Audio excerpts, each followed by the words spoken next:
को majorly 3 decisions लेने पड़ते हैं: financing decisions, investing decisions and dividend decisions. Welcome to Commercified, this is Vartika. Last video जिसका link description में मेंशन्ड है, उसमें हमने देखा था कि फाइनेंशियल मैनेजमेंट के थ्रू ये आइडेंटिफाई किया जाता है कि बिजनेस में कितना पैसा चाहिए, वो कहाँ से आएगा और उसका यूज किस तरह से किया जाएगा। ऐसा करने के लिए फाइनेंस मैनेजर्स को 3 तरह के डिसीजंस लेने पड़ते हैं। पहले बात करते हैं फाइनेंसिंग डिसीजंस की। मिस्टर कॉमर्सिफाइड एक कंपनी में फाइनेंस मैनेजर है। क्या आप गेस कर सकते हैं कि उस कंपनी को फाइनेंस क्यों चाहिए होगा? एसेट्स खरीदने के लिए, राइट? लेकिन उसके अलावा कंपनी को फाइनेंस चाहिए उसके डे टू डे एक्सपेंसेस को मीट करने के लिए। पहले बात करते हैं एसेट्स की। एसेट्स को कंपनीज यूजुअली फाइनेंस करती हैं through the long term sources of finance. और long term sources broadly 2 categories में डिवाइड किए जा सकते हैं: डेट एंड इक्विटी।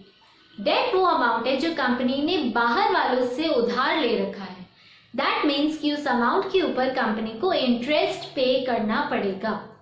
जबकि इक्विटी वो अमाउंट है जो कंपनी के शेयर होल्डर्स ने उस कंपनी में इन्वेस्ट कर रखा है।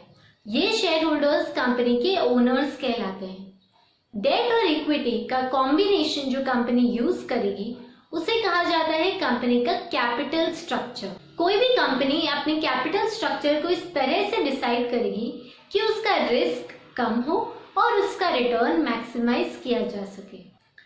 उसके अलावा कंपनी को पैसा चाहिए डे टू डे एक्सपेंसेस को मीट करने के लिए, जैसे कि salaries, payment of electricity bills, water bills, maintenance charges, raw material के चार्जेस। इन सब के लिए कंपनी को डिसीजन लेना पड़ता है working capital decision. Working capital sources short term sources of finance होते हैं। कंपनी सोर्सेज ऑफ फाइनेंस को डिसाइड करेगी कई सारे फैक्टर्स को कंसिडर करते हुए, जिनमें से एक फैक्टर है उनका कॉस्ट। ये डिसीजंस कंपनी की लाइफ टाइम तक लिए जाते रहेंगे। नेक्स्ट टाइप के डिसीजन जिसकी हम बात करने वाले हैं वो है इन्वेस्टमेंट डिसीजन। अब कंपनी के पास फाइनेंस तो आ गया, लेकिन उस पैसे को यूज किस तरह से किया जाना चाहिए वो कहलाता है इन्वेस्टमेंट डिसीजन। कंपनी अपने पैसे को यूजुअली 2 टाइप के एसेट्स में इन्वेस्ट करती है: current assets and fixed assets. Fixed assets के डिसीजंस को कहा जाता है capital budgeting decisions. Companies capital budgeting decisions लेने से पहले बहुत सारा रिसर्च, स्टडीज, मार्केट एनालिसिस करती है।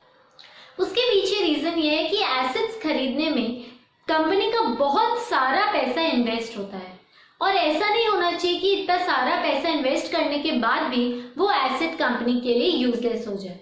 हमेशा कंपनीज ये देखती हैं कि उनके जो रिटर्न्स हैं वो उनकी कॉस्ट से ज्यादा होने चाहिए। जबकि करंट एसेट्स के लिए लिए जाते हैं working capital decision. Third type के डिसीजंस होते हैं डिविडेंड डिसीजंस। कंपनी अपने प्रॉफिट को 2 तरीके से डिवाइड कर सकती है। या तो वो उस प्रॉफिट को अपने पास रख ले इन the form of retained earnings, या फिर वो उस प्रॉफिट को शेयर होल्डर्स में डिवाइड कर सकती है। कंपनीज रिटेन्ड अर्निंग्स रखती हैं ध्यान में रखते हुए कि उनके फ्यूचर प्रोस्पेक्ट्स क्या हैं। जैसे अगर कोई ऐसी कंपनी है जो सोच रही है फ्यूचर में एक्सपेंशन का, तो वो अपने पास रिटेन्ड अर्निंग्स ज्यादा रखेगी और शेयर होल्डर्स को पैसा कम डिवाइड करेगी। इसी तरह से कंपनी डिसीजन ले सकती है कि उसे अपने प्रॉफिट का मेजर पोर्शन डिवाइड करना है और कुछ पोर्शन अपने पास in the form of retained earnings रखना है। कंपनी कितना डिविडेंड पे करेगी वो एक और फैक्टर पे डिपेंड करता है, जो कि है शेयर होल्डर्स चॉइस। कई बार शेयर होल्डर्स अपनी इच्छा से डिविडेंड नहीं लेना चाहते। उसका रीजन ये है कि अगर वो पैसा कंपनी से डिविडेंड के फॉर्म में नहीं लेंगे तो कंपनी उस पैसे को किसी ऐसी जगह इन्वेस्ट करेगी जहां पर कंपनी को इतना प्रॉफिट होगा कि शेयर होल्डर्स के लिए शेयर्स की प्राइसेस बढ़ जाएं। तो हमेशा डिविडेंड पे करने के लिए कई सारे फैक्टर्स को ध्यान में रखना जरूरी है। Let's summarise. फाइनेंस मैनेजर्स को 3 इंपॉर्टेंट डिसीजंस लेने पड़ते हैं: फाइनेंसिंग डिसीजंस, जिसमें आ जाते हैं capital structure decisions and working capital decisions; investing decisions, जिसमें बात की जाती है investment in current assets and the investment in fixed assets; fixed assets में इन्वेस्टमेंट को हम कैपिटल बजटिंग डिसीजंस भी कहते हैं। और थर्ड टाइप का डिसीजन होता है डिविडेंड डिसीजन, जहां पर ये डिसाइड किया जाता है कि कंपनी को अपने प्रॉफिट का कितना हिस्सा शेयर होल्डर्स में डिवाइड करना है और कितना हिस्सा अपने पास रिटेन करना है।